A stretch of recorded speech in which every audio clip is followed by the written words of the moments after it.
Bernstein again. Big opening. Pass 5. Pass 10. Vermont's a man. And he goes all the way to the 15-yard line. 17 yards of the carry. Welcome back to Believe in Badgers on the Believe Network, presented by betonline.ag and Oak Bridge Wealth Management. I'm Matt Perkins, joined, as always, by Badger legend, Vicky herself. Matt Bernstein, live from the airport today, bud. How you doing? Live from Queens, LaGuardia, baby. It's a holiday. I'm getting on plane first class. I'm drinking everything they got, and I'll be in Madison, BC. You know, you got to do it up this weekend, baby. This is a big deal. Yeah, I'm excited, man. Thanks for having me back. I'm excited. Bama's in town, so it's going to be good. That voice you know and love is Brian Calhoun, the returning champ, one of our all-time favorite guys, and Bernie's top pick on our all-time spread offense draft from earlier this summer. Before we get started, want to remind everyone tuning in that we continue to be presented by betonline.ag. BetOnline is the world's most trusted betting platform and your number one source for everything football. BetOnline has every stat, every matchup, and even live odds and spreads to bet on during the games. Think you know your stuff? Get in on the $200,000 mega contest and pick 5 games against the spread every week for your chance at weekly prizes and a share of that $200,000. When the game's over, head on over to the online casino and get in on a game of blackjack or poker, or unwind with one of our over 150 slot games. Head on over to the website today. That's betonline.ag to get in on the action. Bet online. The game starts here. And, of course, our main man, Chris Anicetti, and his team at Oak Bridge Wealth Management. If you are a current or future professional athlete or a collegiate athlete with NIL endorsements, Chris Anicetti is the guy to connect with. He and his team will create a bespoke financial plan for you that is tailored to exactly what you need. They only deal with professional athletes, so they know exactly what it takes for you to succeed on and off the field. Chris and his team will make sure that your finances are set and in place so you can focus on doing what you do best, and that's performing on the field. Get in touch with Chris and his team on Instagram at oakbridge_Anicetti. That's at oakbridge_ANICETE, or check out the website at oakbridgewealthmgmt.com. That's Chris Anicetti and Oak Bridge Wealth Management. Back, and we're going to jump right into talking about this Alabama game. BC, when was the last time that you remember a game this big on campus and around the program at home? At home? Oof. I mean, everything that comes to my mind is that Ohio State game, the David Gilreath kickoff return. That because I think Ohio State was 1 or 2 that year at the time. They were number 1 at the time. Number 1. So, I mean, that's the biggest off the top of my head. Obviously, that's a conference foe. Non-conference, another game that I was at was the LSU game at Lambeau. But obviously that's not on campus, but some of the bigger... Yeah, it's kind of at home. I mean, that's close enough-ish. But I'm excited to have Alabama come up to Camp Randall. And obviously it's an early test for us, to see where we're at and see if we're improving each week. BC, what does it mean to play a program like Alabama at home for the Badgers? I think it's huge, and I'm really excited to see year 2 Luke Fickell. This is a big non-conference game at home. Be able to obviously put a good product on the field, and obviously we've been kind of anticipating this growth from this coaching staff and this new roster. And we've had kind of 2, I guess, preseason games to kind of get loose into the regular season, so knock some rust off. But I think it also gives the first 2 weeks gave the coaching staff some tape to evaluate some of the guys you have. And I think now you're going to start seeing maybe some guys who are not playing a little bit more, getting more snaps. And so I think that's what the two games that we had prior were really good for. And I think it's huge for this program. Because if we want to be considered one of the best programs in the country, and this W brand is a lot stronger than people think it is, then we got to play the big dogs. And I'm glad Bama's going to come up to Camp Randall and get a little bit of jump around in and see how we play. See, that's the mentality we need, baby. BC, you got to give a pregame speech. I mean, at this point, right? Like, if we want to be the program that we strive to be, and we say that we're going to be, then we got to start obviously playing these tough teams at home, on the road, but also having an identity of what we're going to do. And I think it starts with Alabama. And honestly, at this point, I think, a lot of people in the fan base, nobody really cares. Like, I get it. We're in year 2, but we still want a good product on the field. We want to be competitive. We want to go blow for blow. And then in the fourth quarter, we're playing our best ball and make plays to win. We want something to hope. We want hope is what we want. Well, that's what I was going to ask. What gives you the most amount of hope going into this game from what you've seen so far? I think the hope comes from there have been players that have stepped up and made some plays, right? Like, I think obviously we know Paulin's a guy from last year. I'm really impressed with Trek. I wish and hope he gets more snaps because he's a guy that has some juice and that can make some plays, right? I think we're still looking for consistency from some other skill positions in O-line. But on the offense, we got some guys that can play, right? And I think there's this, perception of like we don't have enough athletes. We got athletes and we can play. But now we got to put it all together. So that's what gives me hopes, is you can see glimpses and flashes of it. And it's always better to play a team like Alabama or highly ranked team early in the season because everybody's kind of figuring out their kinks in the beginning. And so I think we're going to catch them at the right time. But if we can play consistent and make some plays, then that gives me hope. Yeah, especially with them having a new coach as well, that they're still breaking in, even if they did look excellent in their opener. And it took them a while to get going against South Florida, but their fourth quarter was pretty strong. On the flip side, though, what gives you the most pause, or what are you most concerned about heading into the weekend? The defense, I think, has yet to find its rhythm. I think when you talk about Wisconsin football and being able to stop the quarterback, stop the run, I think we're still trying to figure out our identity. And right now, I think we're just kind of out there playing, right? Like, we don't have an identity that we hang our hat on, and that's concerning. And so I hope we figure out some type of consistent play from obviously our D-line. I think Christian coming in from a linebacker standpoint looked really good in the second half. I think Tackett looked really good. So, like, we're going to start figuring out, like, the best players need to play, and sometimes that's not always a senior or junior. And I remember back in 04 and 05, like, there were some tough conversations had, and some guys maybe rotated in. But, like, at this point, we got to put the best players on the field because it doesn't get any easier. We play Bama. We got to go to SC. Nebraska's on the rise, right? Iowa, for once, has scored more than 7 points, right? So, like, this is going to be a competitive schedule, so we got to play our best players.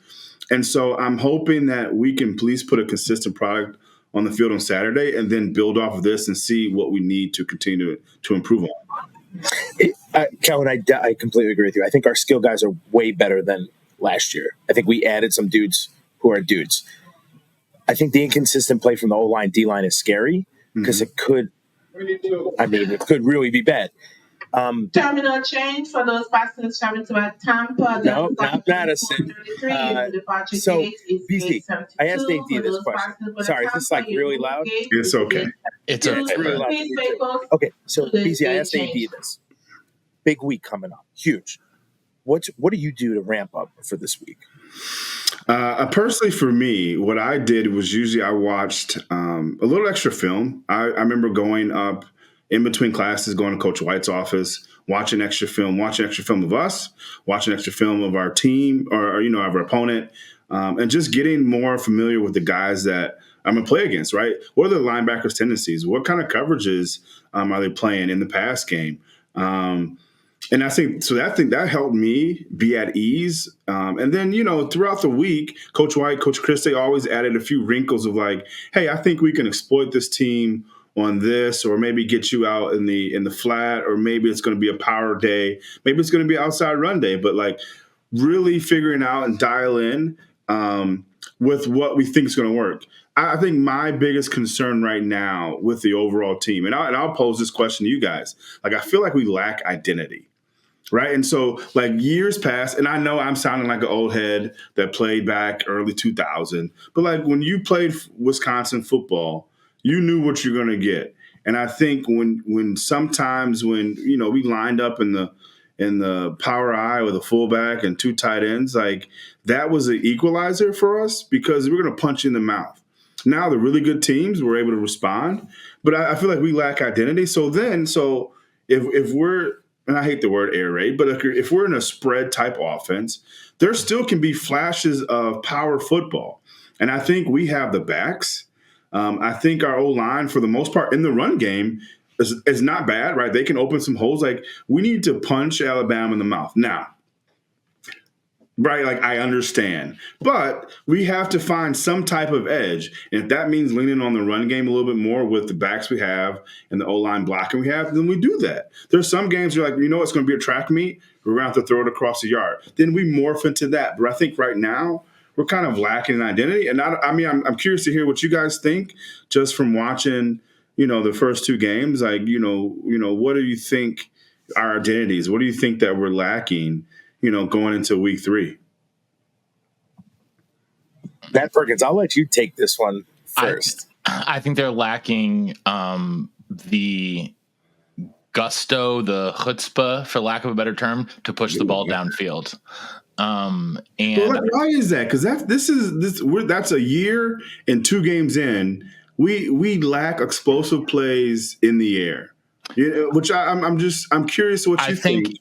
In this case, Tyler Van Dyke has really just been taking what the defense has been giving to him. Yeah. You saw against Western Michigan a lot of 3 high that they were not going to let him throw deep, and they were happy to give up the underneath stuff. They pushed it a little bit more with in the second game versus South Dakota, but that was also because their RPO game was getting a little bit better and a little bit more in sync. So you saw them be able to open up some stuff that was a little bit more of the top. But I think that you're right when you say, like, does this team lack an identity? Yes, it does lack an identity because it's not a power rush. It's not a power run team. It's not a throw it all over the yard team. It's I guess we're going to throw underneath for 4 to 6 yards at a time team, which doesn't inspire a ton of confidence, I don't feel like, for a lot of people. And I feel like on top of that, that is sort of heightened in the red zone because the offense becomes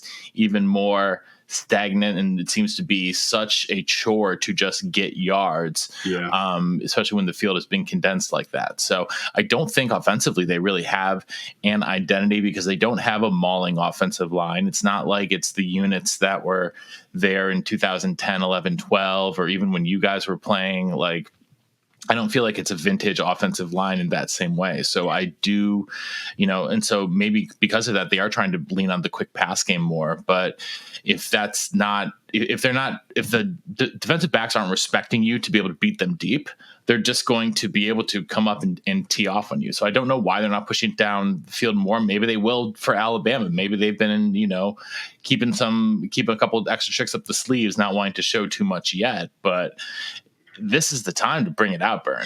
2 things before you answer, Bern. 2 things. So is the lack of identity, in your opinion, Perk, do you feel like that's concerning? Like a year and a half, almost 2 years into a year and a half, is that concerning to you? I think it's a little bit concerning that there is something that they have. I'll be more concerned in year 3. Okay. If it's still not, but I think a year and 2 games in, that there's not. I don't know, maybe there is one. We're just so used to seeing the same identity for 30 years at Wisconsin, then we don't know what a different one even looks like. That's and fair. So, obviously we all see this with, cardinal tinted glasses. Right. And so, and we're used to that rugged identity that Wisconsin had for 3 decades under Alvarez and Alvarez's disciples. But it took Alvy 3 years to build that culture. Correct. But and the only thing I'll push back on that, Bern, the difference is now you have NIL, you have an expanded playoff, you have an expanded conference, and now you have a transfer portal. So when you bring in 15 some programs more than that, but 15 to 20 guys of transfer portal, the years of people having 5-6 years to build a program, I just don't think are going to exist. And I'm not saying anything about Fickle. I'm just saying in general, I think a lot more people will be less patient based on you're able to basically buy a roster every year in theory, right? And so I think that's why it has a lot of people antsy, and I feel like the first 2 games we've won, but it just didn't look a certain way. Like, it didn't make you feel comfortable, right? And so I think that's what's Oh. got people kind of rattled a little bit, right? We were hardly winning in both games into the fourth quarter. So, yeah, it scares me to death. If I was in the airport, I'd say it scares the blank out of me. The identity thing, now, it is year 2, right? Like, we are in an age where we don't give people time for a Right. thing. Like, the accessing information takes 1 second now. Right. Right? So we're not giving. I actually think Fickle and the staff are solid. The transfer portal, all that stuff you have to figure out. Mhm. But you're right, BC. The days of, dude, look at how many transfers I played with. 2. It was like you and Alex Lewis, maybe 1 or 2 others, right?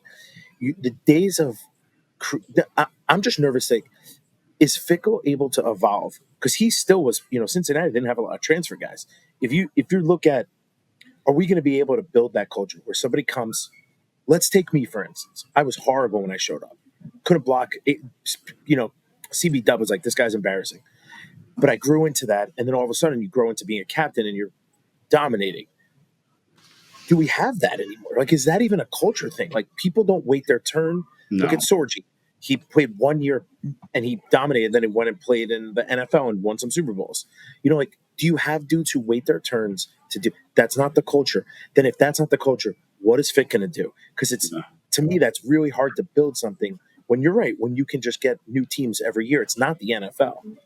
He has routinely stated in press conferences that he still wants the program to be a far and away recruit first and foremost, and then fill gaps with the portal. I think obviously that's everyone's choice, right? You don't want to have to, you better if you have a guy in house that can do it, right? But I think that in today's day and age of college football, you have to explore all the possible avenues to add talent. And that means looking at the transfer portal. Now, I know that, that's tougher, and especially with certain positions that Wisconsin lacks. Defensive linemen cost a lot of money. There was very few of them who are really good.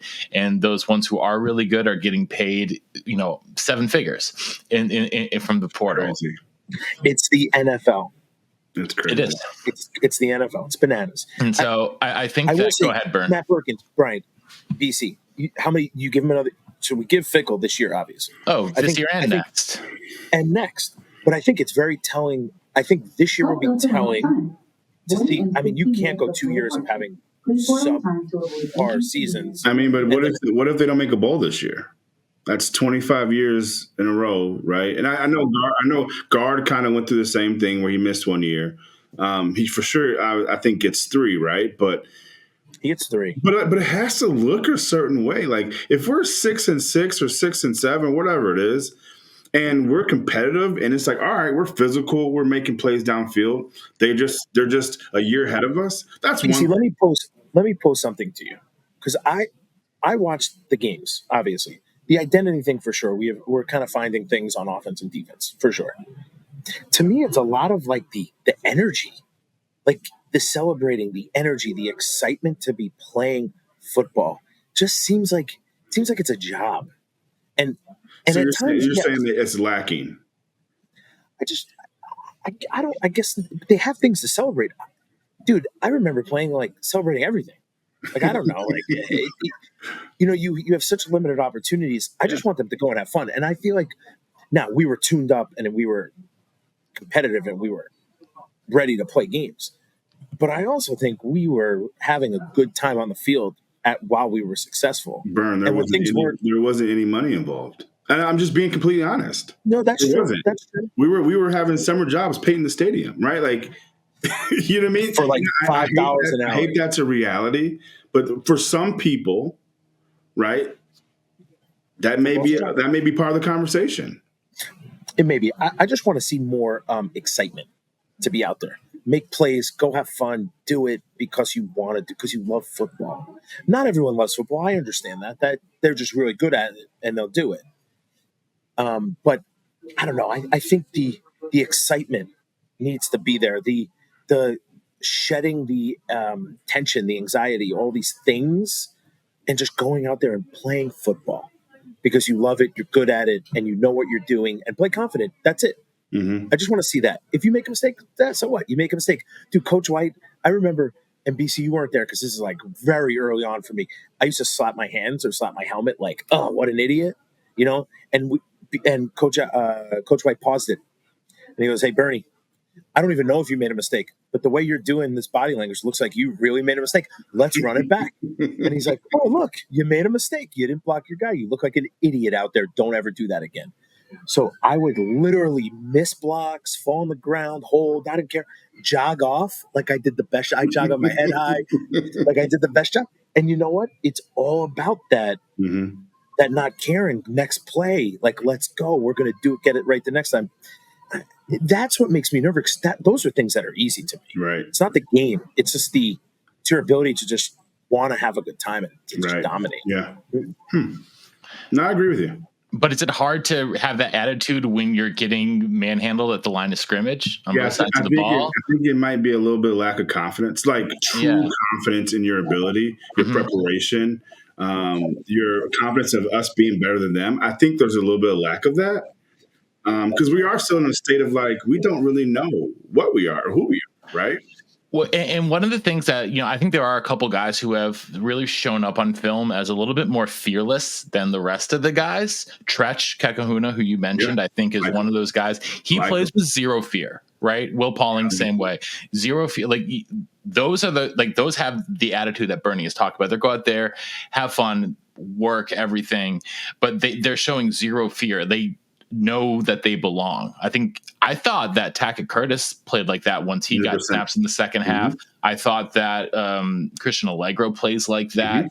Those guys play at a speed which is necessary, especially in this current 2-4-5 defense, which is really something, BC, because I running against two down linemen, it must be an offense's dream. We would have ran power to death. Like power, a draw, like we would have ran inside. I mean, it would have been. I mean, it would have been something. Handoff. It would. First off, any outside zone, you got to tackle Joe Thomas on a 220-pound guy. Yeah. It's a win every. We would have ran to the left side every play. It would have been a nightmare. And I think teams look at South Dakota did the same thing. We don't have to drill down on this. I want to see the defense get creative. And I want to see the line hold their water. It's not fair with 5 fat guys against 2 fat guys. Like, it's just not. But if you do that to us, Alabama's going to come out and say, we're just going to run the whole time. Perk, you follow it a little bit closer than I do. Do you know the percentage of when they were in a 2-4-5, or did they ever switch up to like a 3-4 or 4-3? They had 3 down linemen for goal line situations, for some third and short situations, but the vast majority had 2 down linemen. Man. And that's because they're thin on bodies, man. Like that James Thompson injury could not have been a worse injury at a worse time to a worse guy. Because while he may not be like the linchpin to the defense, like Hunter Wooler is, maybe like he might be after Wooler the second most important player because of his size and skill set and like just ability. They don't have guys that they can put that they're comfortable with putting snaps out there on the defensive line. I mean, they're playing 2 transfers and a true freshman, significant snaps. That's tough. Like it's tough. It's really tough out there on the defensive line, especially against Alabama, who is going to have freaking 1,600 pounds of high school All-Americans coming at you. And the quarterback can run, right? So. I think Hunter Wooler could have the game of his life and control a lot of things. But it's never great. It's never great when your safety is leading the team in tackles. I totally agree. No, I totally agree. But I'm not saying just tackles. I'm saying presence. It's presence. Yeah. And if you get creative, right? Well, first off, I think our DBs are our best skill guys on the defense. So like, put them on islands. Let them do. We're gonna have to stop the run. But let Hunter Wooler roam. Let him be a bad dude out there. Give him the keys to the kingdom. I think you're going to be surprised. We have to do something. Yeah. And I think run blitzing, having dudes in random gaps, like putting 5 linebackers out there, we're going to have to do a lot of things. And I want to be creative. I think we can do that. I think we have guys. The Do D you line, think- not having D linemen is killer. Do you think any of the guys are going to be kind of intimidated that it's Alabama? No, This to me is a cult. Okay, I'm going go, to say no because I think a lot of these kids now, who especially as they've been recruiting more and more nationally, like they've grown up playing 7-on-7 against these guys, Okay. right? Like Xavier Lucas, like the freshman corner from Florida, like Ricardo Hallman again from Florida. These guys have been playing. All these kids from Ohio and Pennsylvania, they've all been playing 7-on-7 against these same kids since they were 6 years old. So it's not like they don't know them. Like, yes, Alabama still has like luster, but like. I can't, like, I don't see either of you having the attitude of no, I can't beat those guys. So I don't think those guys are going to have much of a different attitude about it either. Yeah, I just wonder because, like, back in our day, right? Like, sound like the old guys, but like we were considered maybe underdogs when we played like an Auburn, right, or other teams that had this kind of like bigger brand / SEC team. But we took it as a scared. chip. No, we took it as a chip on our shoulder of like, hey, we're gonna beat these dudes up and show them what we're all about. I just wonder now, like, this is Alabama, right? Arguably one of the best programs of the last 15, 20 years. Coming into our building, a lot of these guys are transfers that maybe haven't played a lot out of their other schools or maybe contributed a lot. And this is, kind of the first big game of their Wisconsin Badger career. I just wondered if maybe that would be like, hey, this is Bama. Like, you know what I mean? Well, I think a little bit goes back to culture and identity. Like when we were playing, Barry was doing it for 15 years? Yeah. So you knew what we were going to do. Yeah. There were wrinkles that said we can exploit these guys. But the way we prepared, the way they went about, the coaches went about their business, the confidence they had in us and in themselves, that showed. Yeah. Our identity was solid. We knew what we were getting into. And the culture was we could win. When Ohio State came into town or we went there, we were always – Barry's like, dude, we own these guys. It's like just that alone confidence saying we own these dudes. We've lost one game in 7-8 years. That's a big deal. The culture's just not there yet, right? We're only a year and 2 games in. But at the same time, like, you know what I would say? I would say, F that. Create your own culture. You guys want to be known? You guys transferred here for a reason to play Alabama. You knew you were coming here to play these dudes. Yeah. And then why would you not want to? You want to play in the NFL? They're all Alabama's dudes. Right. They're all dudes who are great. And you guys can be great. Just go do it. Just go have fun and do it. Last year, Jaheim Thomas himself had 10 tackles against Alabama while he was on Arkansas. He knows firsthand how to play these guys. It's not like it's, they played LSU in the bowl game last year. Yeah. It's a bowl game. A lot of guys are sitting out, et cetera. But a lot of those guys who were playing the bowl game for LSU are now starting, including Garrett Nussmeier.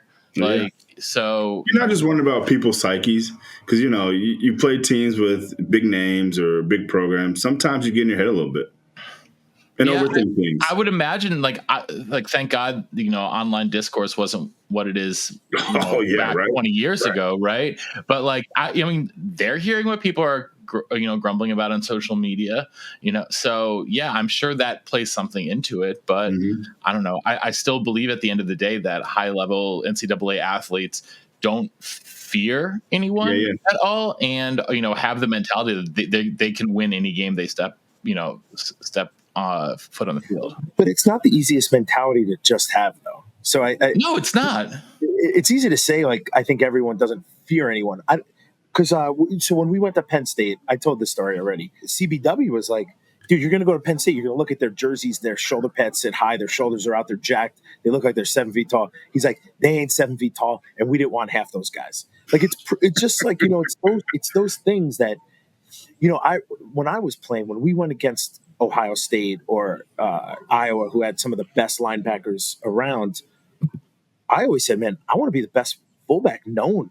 Yeah. And the only way to do this is to beat these guys. 100%. Yeah. And it's a mentality. That's my mentality was like, listen, if these guys can get the better of me, then they're the best. Because I'm not going to let them go. I'm not just letting, what's his name, AJ Hawk, think he's the best. I'm going to put my helmet in his face and not get a targeting and see what happens at the end of the game. You know what I'm saying? So it's a mentality. You're right. It's a mentality. Listen, I can't say it's the smartest thing in the world. Like, that position's pretty stupid, but it is mentality. It is, I'm going to run through you because I want to go I want to try to play in the NFL, and I want to be the best known fullback. And that dude, Brian Leonard or whatever his name from Rutgers, was not better than me that year. And I hate that thought there, right there. He played a couple years in the league, though, so he's definitely better than me. But my mentality was, I want to be known as the best fullback in the nation, and the only way to do that is to beat one-on-one with these guys. And that's it. Yeah, it's a mentality. You're right. It's a mentality. All right. Well, Bernie's about to get on a plane, so we're going to wrap it up here, BC. Give us your final score prediction. I'm going to put you on the spot. Okay, BC, let's go back. Yeah. If Wisconsin wins, what's the final? If Wisconsin wins, 24-21 if Wisconsin wins. Yeah. I was going to go 27-24. So we just haven't proven the ability to put points on the scoreboard yet. And so until we do that. So, BC, I know we have 2 minutes. I have one more question. What do you need to see from this game that gives you hope and confidence for the rest of the season? I think I want a consistent offensive game plan, which means a variety of pass run, right? We can't be one-dimensional, right? And also I want to see some explosive plays. I know we had a few more last week compared to the first week, but explosive plays through the air. Because I think our running backs are the real deal. I think those two freshmen are going to be really good. But passing through the air, I think that's the way we can have an advantage because, we throw and then the hole's going to be open for the running back. So that's what I'm looking for is really a consistent offensive game plan. Defense, I think we just need to hold on and, punch and punch and punch and hopefully get to the fourth quarter. And then it's just like, well, who has the stamina to finish the fight? You know what I mean? I just want to see these dudes compete their hardest. Their heart out, their hardest. Go enjoy it, man. Play for the W, play for your family, play for the state.